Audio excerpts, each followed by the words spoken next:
குரு வணக்கம். தக்ஷா ஜோதிடம் மற்றும் ஆராய்ச்சி நிலையத்திலிருந்து வணக்கம். இன்னைக்கு நம்ம வக்ர சனியோட பலன்களை பத்தி பார்க்க போறோம். முதல்ல வக்ர சனி என்றால் என்னன்னு பார்க்கலாம்.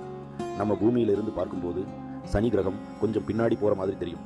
இதைத்தான் சனி வக்ரம் அல்லது வக்ர சனி பெயர்ச்சின்னு சொல்றோம். இந்த வருஷம் ஜூன் 30 முதல் நவம்பர் 15 வரைக்கும் சனி வக்ர நிலையில் இருக்க போறாரு. ஆனா உண்மையிலேயே சனி பின்னாடி போறதில்லை. பூமியோட சுழற்சியால நமக்கு அப்படி தெரியுது, அவ்வளவுதான். சரி, இப்போ வக்கிர சனியால என்னென்ன பலன்கள் ஏற்படும் பார்க்கலாம். இது எல்லாருக்கும் ஒரே மாதிரி இருக்காது. நம்ம ஜாதகத்தை பொறுத்து சனி எந்த இடத்துல இருக்காரு, மற்ற கிரகங்கள் எப்படி இருக்குன்னு பார்த்து தான் சொல்ல முடியும். ஆனா பொதுவா வக்கிர சனி காலத்துல சில விஷயங்கள் நடக்க வாய்ப்பு ஜாஸ்தி.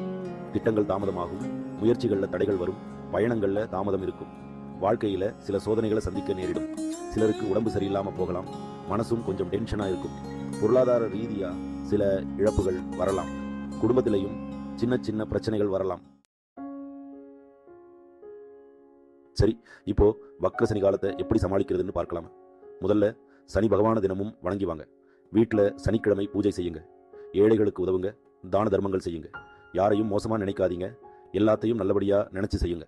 எந்த ஒரு விஷயத்தையும் விடாம முயற்சி பண்ணுங்க. சில எஸ்மையும் நமக்கு சாதகமா இருக்காது, அப்போ கொஞ்சம் பொறுமையா இருங்க.